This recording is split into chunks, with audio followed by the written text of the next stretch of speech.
Do you remember what I said about how mixing it with work was too combustible? Clive Owen. I take it you know why we're here. Is a cop. How would you manage without me? Publicists, obsessed fans, anything that... Going blind. On a good day, it's like seeing through gauze. Second Sight, a new crime double, starts Monday at 9:10 on BBC One. If you'd like to watch a thrilling show packed with glamorous women, death-defying feats and non-stop action, then go to the circus. However, if you want to see me looking back over the week's events with some special guests, then watch Clive Anderson Now. Guaranteed no clowns and hardly any elephants. Clive Anderson Now, tomorrow at 10:35 on BBC One. Animal rights, babies on the internet, is money corrupting sport? For a real television debate on these key issues, watch Question Time with Baroness Jay, Leader of the House of Lords, Shadow Health Secretary Liam Fox, Liberal Democrat Phil Willis, author and journalist Yasmin Alibi-Brown, and former England Rugby Union captain Phil de Glanville. That's here, 35 minutes from now after the news, on BBC One. This is BBC One in the South. Now the news at 10 o'clock with Peter Sissons and Pauline Brandt.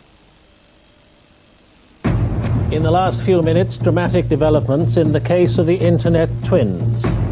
Police and social workers have entered the hotel where they're being kept. Bruce Grobbelaar, cleared by a libel jury, is damned by the Court of Appeal. Another step back to service as the French test Concorde again. And Greg Rosetsky pulls off the best win of his life. In the south, saved from disaster, how the River Test came close to being polluted by thousands of litres of kerosene, and a call to ban bar fires after 3 pensioners die in separate accidents.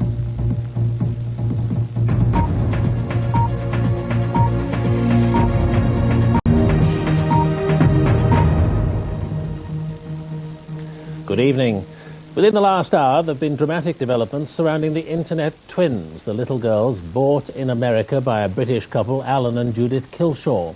Tonight, police and social workers went to the hotel near Mold in North Wales, where Mr. and Mrs. Kilshaw have been looking after the girls. At one stage, carry cots were seen being taken in. Earlier, the Kilshaws had refused an appeal by the twins' natural mother in America to return them.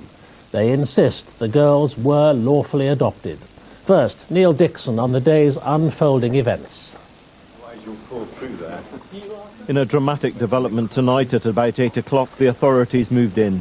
3 social workers accompanied by a paediatrician and police officers turned up at the hotel in North Wales where Alan and Judith Kilshaw are staying a few miles from their home. Half an hour ago, more officers arrived and 2 carry cots were seen being taken in. A clear sign they're planning to take the children into care. The Kilshaws' brief period as the baby's parents may be over, but the future of the girls they called Belinda and Kimberly remains as uncertain as ever. Now they have 2 sets of adopting parents and their natural mother, all at loggerheads. Today saw more tense confrontations in the television studios, with the natural mother deciding that she didn't want them adopted after all. I really want my girls back. I really do. The Kilshaws were not willing to countenance that, but now it looks as if they too may have to fight in the courts for custody of the girls. And then there's the American couple who thought they'd adopted the twins and who say they were snatched from them and taken illegally to another state. They're seeking to challenge the Kilshaws' adoption order. One leading American lawyer believes they have a strong case. The transportation of children from one state to another is controlled in this country by the Interstate Compact, and it's a law enacted in all 50 states that requires compliance by application to a state agency in the sending state and the receiving state. And I haven't seen any indication that that Interstate Compact was complied with in this case. Tonight it looks as if the twins are on the move again.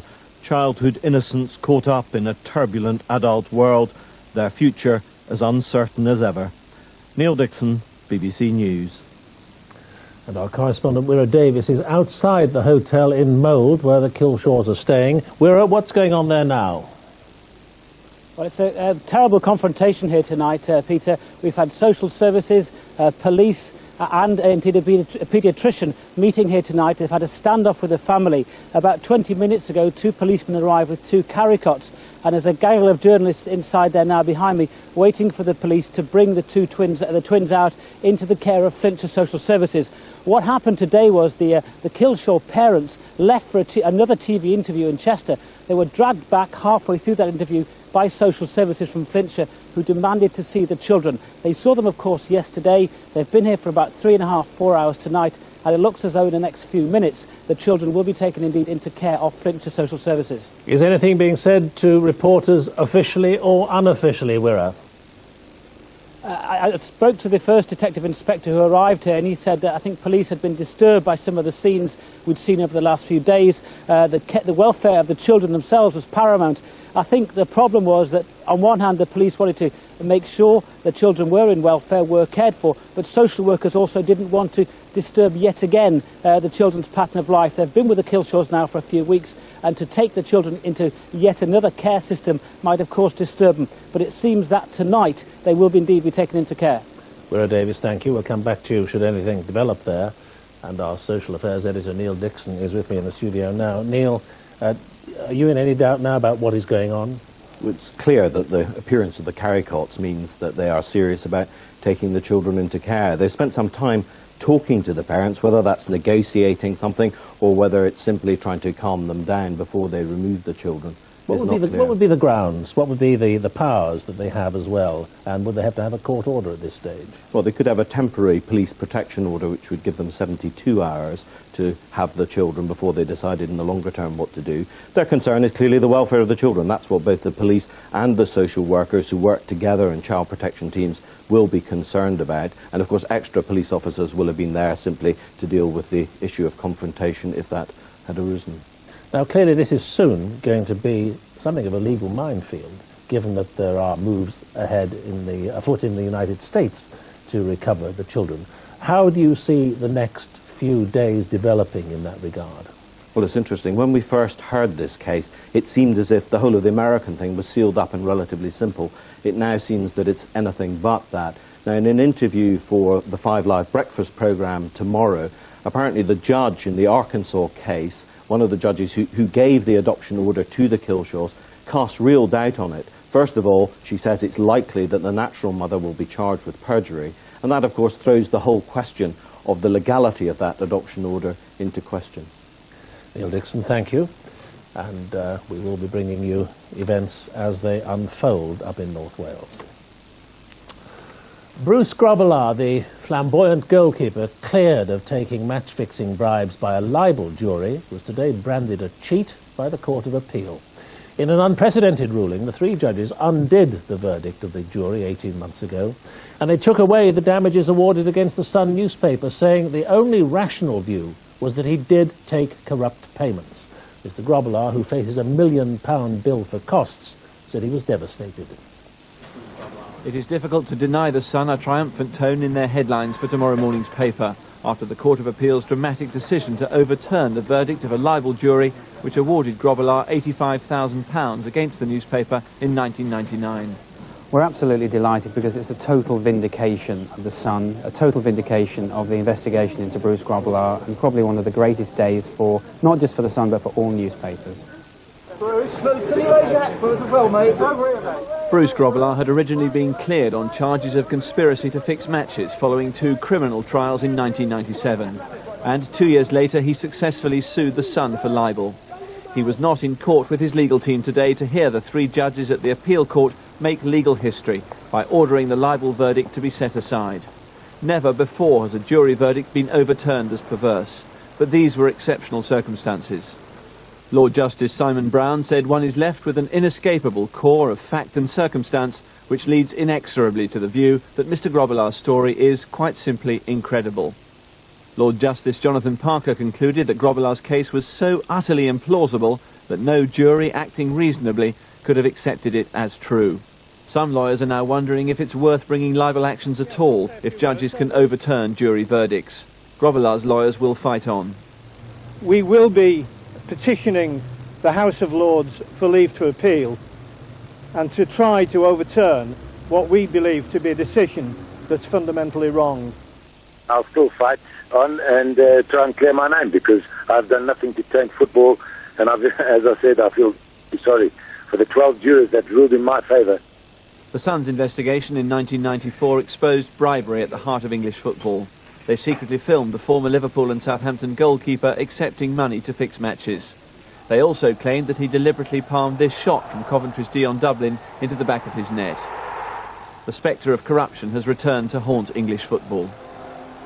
We've recently submitted proposals to the Home Secretary's Gambling Review outlining the need for legislation to create a new, more specific criminal offence to combat any bribery of sporting participants or officials. The priority now is to try to restore integrity to the game. The options open to the FA are limited. It's unlikely they'll reopen an inquiry into the Grobbelaar case. What they say they will do is raise all issues highlighted by the Grobbelaar case with football's world governing body FIFA. Adam Minot, BBC News at FA headquarters.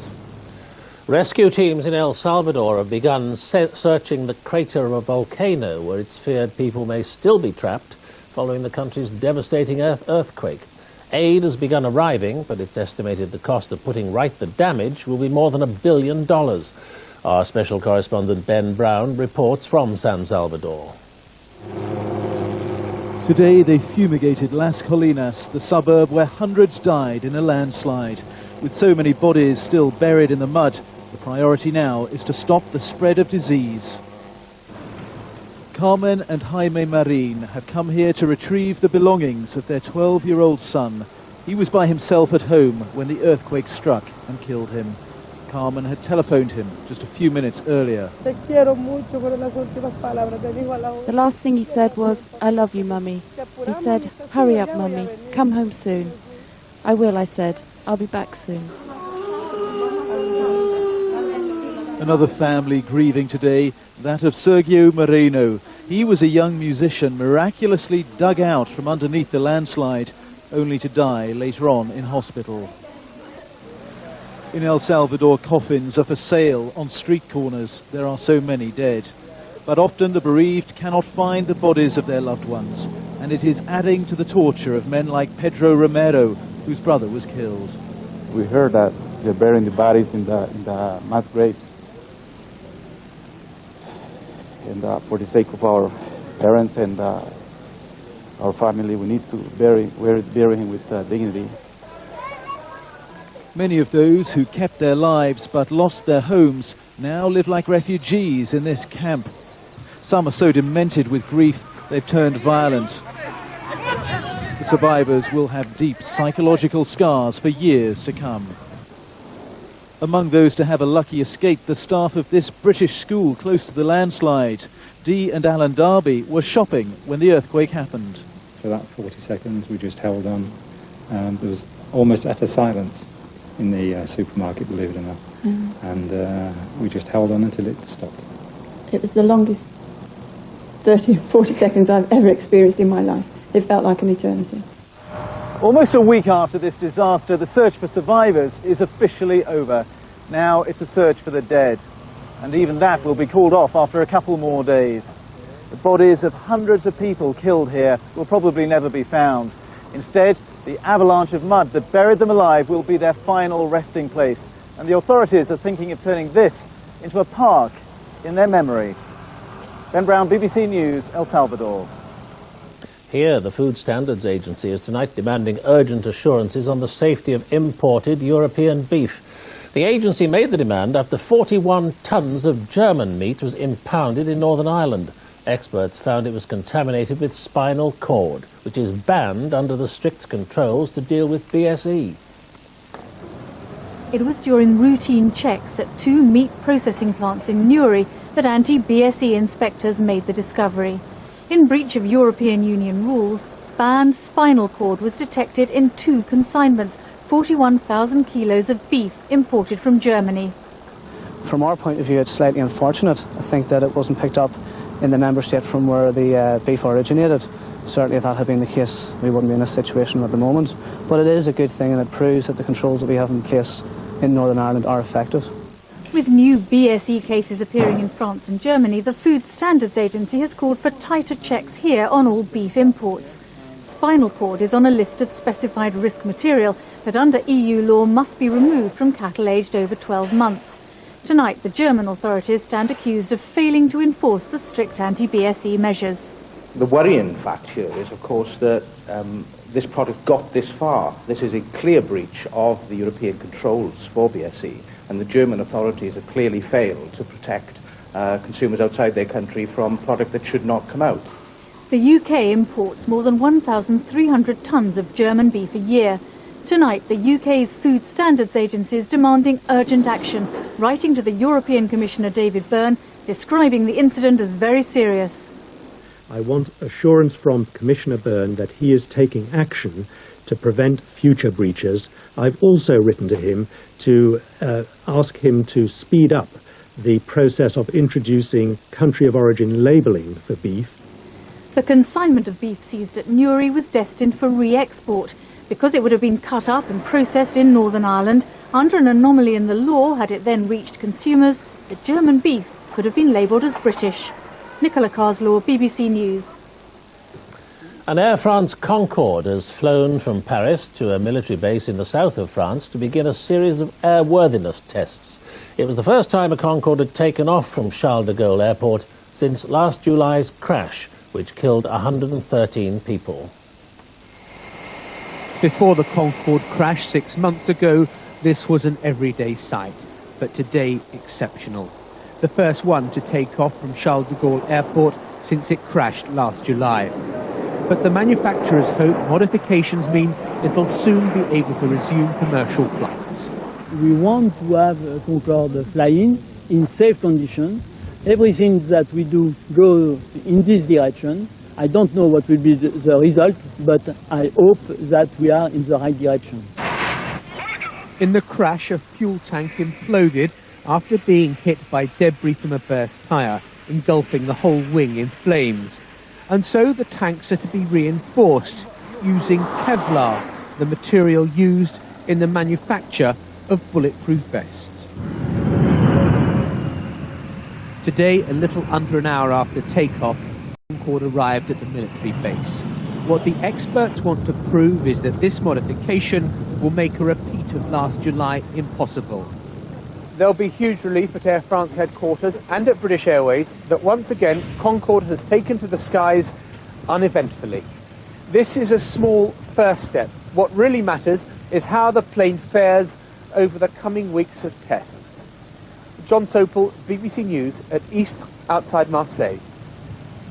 Hundreds of mourners gathered at a church in South London this afternoon for the funeral of Damilola Taylor. The 10-year-old died after being stabbed on his way home from school in November.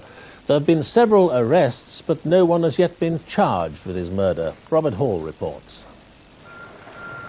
His short life has touched so many, united so many in outrage and grief. Under brilliant blue skies, behind the small white coffin, Damilola Taylor's family and friends recalled a 10-year-old full of energy and plans for the future. Today they tried to imagine a future without him. They did so with support from their homeland, from senior Westminster politicians, from the UK's Nigerian community, all here to recall Damilola's love of football, his fascination with computers, and the final hours before his death. Passers-by who'd paused in sympathy heard expressions of disbelief that those responsible, or those shielding them, had still not come forward. We dare to pray that the consciences of those responsible may be touched, filled with remorse, and willing to admit the wrong that has been done. Detectives have tonight stressed that progress is still being made. Every officer on the inquiry knows that uncertainty can only prolong this family's anguish. Robert Hall, BBC News, South East London. A 2-year-old girl has died from suspected carbon monoxide poisoning at a house at Grantham in Lincolnshire. Her mother and six-week-old sister are being treated in hospital. They were found by the children's father when he returned home from work. Gas engineers have been carrying out checks at the house. Princess Margaret is to leave hospital on Saturday. She's said to have regained her appetite and made good progress after suffering what's thought to have been a second stroke just before Christmas. She'll return to the Queen's Sandringham estate in Norfolk. George W. Bush will be inaugurated as America's 43rd president on Saturday. Supporters are busy holding dinners and functions in his honour, but already there are questions over what his presidency will mean for the future direction of America's foreign policy. Our Washington correspondent Stephen Sacker reports. Starboard engine ahead 1/3, port engine back 1/3. This week, 18-year-old new boys at the elite U.S. Naval Academy have been finding their sea legs. By the time they're ready for service, George Bush will have reshaped America's national security policy. We've endured in the post-World War era, and these new officers will find other challenges across the spectrum of conflict that they'll have to endure. Bush is already immersed in national security policy. At the Pentagon, he was taken to the inner sanctum, known as the tank, for a briefing with military chiefs. How would you project us around the world as president? That's a question Bush wrestled with throughout his run for the presidency. Our nation stands alone right now in the world in terms of power, and that's why we've got to be humble and yet project strength in a way that promotes freedom. U.S. troops went to Haiti under Bill Clinton to restore democracy. Bush says that was a mistake. In Kosovo, 5,000 U.S. troops are serving as peacekeepers. The Bush team has talked of pulling them out quickly. As a style of foreign policy, one could argue that the Bush style will be steadier. So I think that there would be a more rigorous analysis before they engage, but perhaps more implacable once they do engage themselves. Mark. Missile away. America's pursuit of a missile defense system capable of shooting down incoming nuclear warheads in space promises to be a major source of tension. NATO allies are skeptical, Russia and China deeply opposed. Nonetheless, Colin Powell told senators considering his nomination as Secretary of State that the Bush team will build a Star Wars-style defensive shield. President-elect Bush has made it quite clear that he is committed to deploying an effective ballistic missile defense using the best technology available at the earliest date possible. Bush himself is a foreign policy novice, but the team around him has long experience, and that could be significant because he's likely to face early tests in his dealings with Russia, China, and the NATO allies. Stephen Sacker, BBC News, Washington. The judges presiding over the trial of 2 Libyan men accused of the Lockerbie bombing have retired to consider their verdicts. The case, which is being heard under Scottish law in the Netherlands, began more than 8 months ago. 270 people died when Pan Am Flight 103 was blown up in 1988. The judges will return to court at the end of the month. Piece by shattered piece, the wreckage of the Pan Am jumbo jet has been reassembled by investigators with one question in mind: who, 12 years ago, was behind the largest mass murder on British soil? The judges arrived today for the final stage in this trial. They have before them 10,000 pages of evidence. They've heard over 200 witnesses, and now they must reach their verdict. The families of the victims are watching and waiting. Well, you have your good days and you have your bad days. And when you come like this, stirs up the old memories of the day you lost her.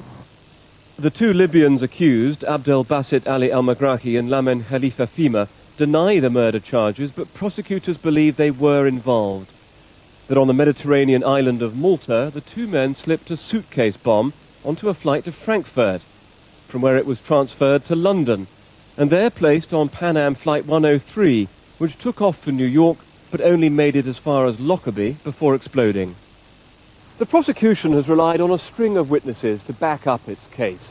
An arms dealer who said he supplied timing devices, a shopkeeper who said he sold the clothes that were found around the bomb, and a Libyan double agent who said he saw both accused with exactly the same kind of suitcase that carried the device.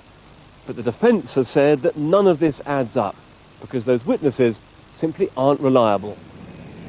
According to the defense, it could have been Heathrow rather than Malta where the bomb was smuggled on board, and by others, not the accused.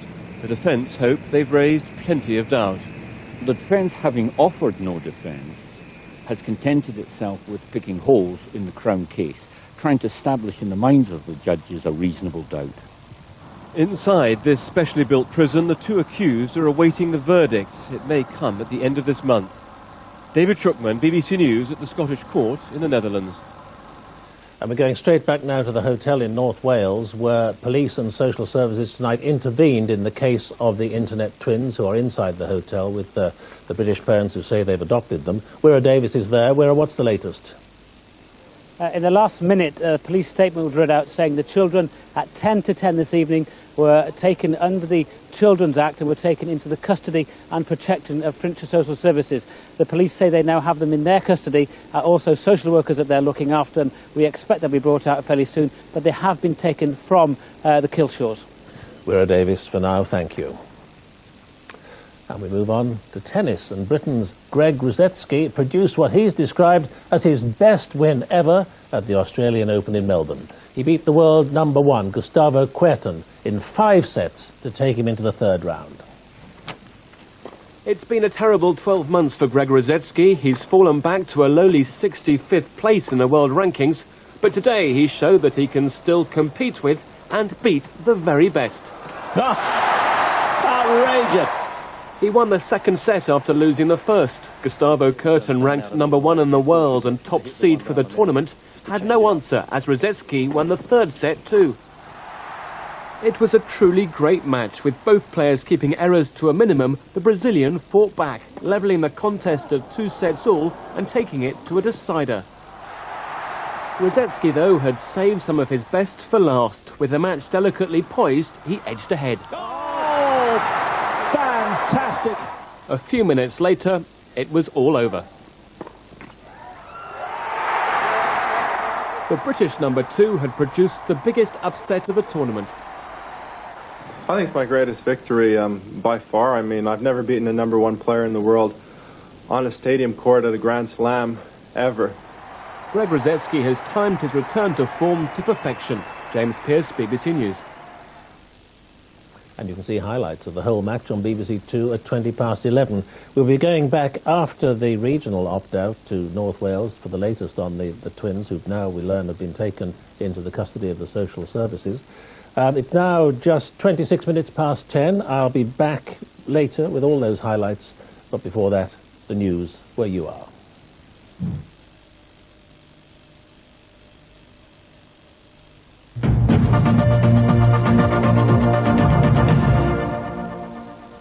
Good evening, I'm Pauline Brandt. Now the latest news in the south. Firefighters have averted an environmental disaster on a Hampshire river tonight. The River Test, which offers some of the world's best trout fishing, was under threat from thousands of litres of kerosene. A fuel tanker was involved in an accident on a bridge on the Stockbridge to Andover Road over the river. Our reporter Chris Connerbeer was at the scene. The incident happened when the tanker, apparently giving way to traffic, pulled to the side of the road just before the bridge over the River Test. The soft ground beneath gave way and it ended up balanced precariously above the river. A full alert of the emergency services followed. That amount of fuel would have caused serious contamination for the River Test and would have resulted in a major operation by Hampshire Fire and Rescue Service and the Environment Agency. Recovering the lorry was a delicate operation. First, most of the 11,000 litres of fuel oil were pumped into another tanker. Then, with cables supporting the lorry, the tanker was pulled slowly back onto the road. After repairs by highway officials, the road was reopened tonight.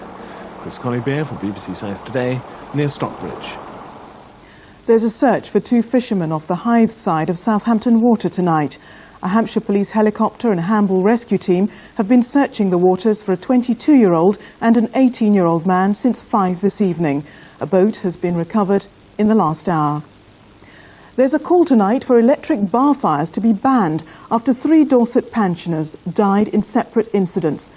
It's highlighted the dangers of the current frosty weather. Many elderly people are trying to fend off the cold by making the most of one heating source because they're worried about the bill. The deaths have prompted new warnings to be issued to all pensioners, as Richard Drax reports. What safety do you have? Carolyn Bizier lives in Canada and hadn't seen her mother for nearly a year. Before this tragic accident, they'd planned to meet at Easter. I think electrical fires should be banned. Unless they have to have it, you know? Like, most homes have central heating now. Anne Conroy lived here in Weymouth. Fire investigators believe she'd fallen asleep downstairs beside a fire like this one. Her clothing caught fire and she was fatally injured. She used to walk to Weymouth along the beach every morning. At least 7 miles every day. So it's anyone who could be vulnerable at an old age. Right. I mean, she was more fit than I was. 2 other elderly people have died under similar circumstances. All 3 deaths happened in a 24-hour period. If you know of an elderly person, well then please go along and see the person to see if you can be of an assistance to them at all, just to make sure they're nice and safe. 3 deaths in 24 hours are most unusual. But while these fires are used, Carolyn feels that the elderly are particularly vulnerable. Richard Drax, BBC South Today, Weymouth. Police have arrested 2 men in connection with recent robberies at Hedge End near Southampton and in the New Forest. In the first incident, a woman was tied up and gagged at her home in Emery Down by masked raiders. They stole a large quantity of jewellery, including Rolex watches. The robbers also threatened to inject her with a needle which they said contained an AIDS virus. Last Saturday, a family was tied up at their home in Hedge End and £96,000 worth of jewellery stolen. The men, both aged 40 and from Southampton, were arrested in a car in the city.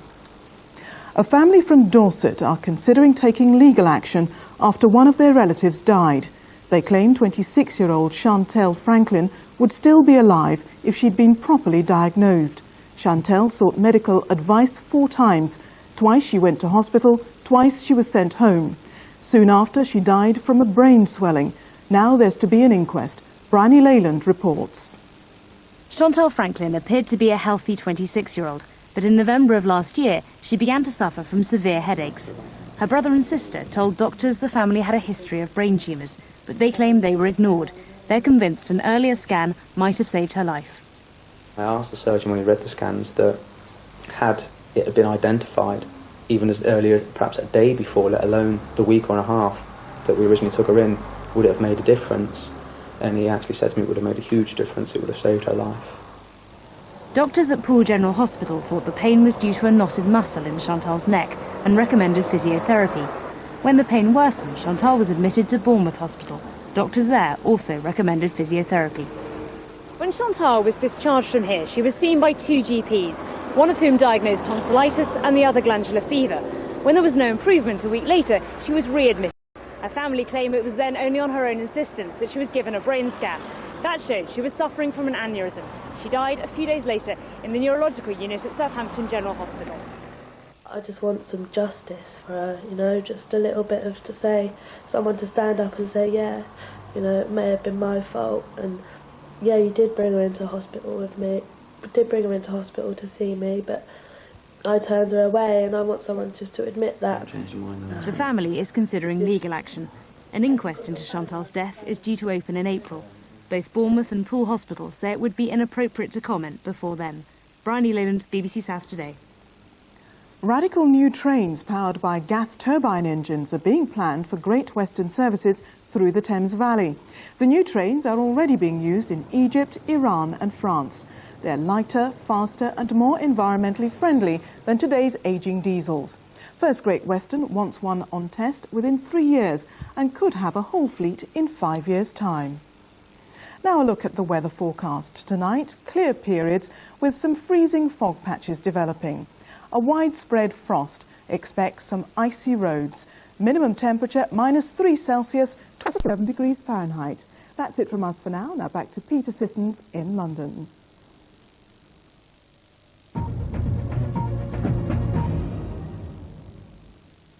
And the main news tonight, police and social workers in North Wales have taken the internet twins into care. They went to the hotel where they were being kept by the couple who say they adopted them in America. Wirra Davies is at the hotel now. Wirra. Yes, you can see behind me a whole posse of police have arrived here at the hotel tonight to escort the 2 young 6-year-old sisters on the latest stage in their huge journey. Of course, now they'll be going on into the care of Flintshire Social Services. They've been taken away from the Kilshaw family under the Children's Act at 10 to 10 this evening that happened, and we're expecting the girls to come down the stairs any minute now. The Killshaws themselves are still in their hotel room, but police and social services have clearly decided it's in the best interest of the children, giving the impending legal battle, to take them into care. And it looks, if we can just stay with you, we're behind you, they may well be coming out. Indeed, we've got the young babies coming out now. There's a whole gaggle of police and press, as you can see. The two young girls are in carry cots. Those carry cots were brought into the hotel earlier on by police. They're now going to be taken into the care of Flintshire Social Services. There was a paediatrician and social workers looking after the girls, looking over them earlier on tonight. They've obviously decided it's in their best interest to be in care. The family, we haven't heard from the family at all. They're probably still going to stay at the hotel tonight. That's it, Peter. Wera Davis, thank you. The beginning of a long legal battle now, no doubt. Newsnight is starting now. They'll have more on BBC Two. But from the 10 o'clock news, good night.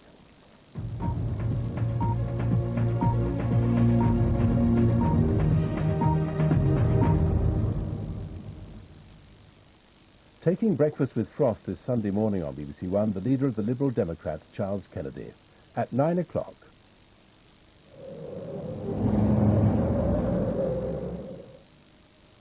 Good evening to you. We could have a bit of the white stuff over the forthcoming 3 days, several centimetres possible through into the weekend. We've had some today, mainly for the hills and mountains, but a little bit lower down as well, and then it'll turn milder as we move into the next week.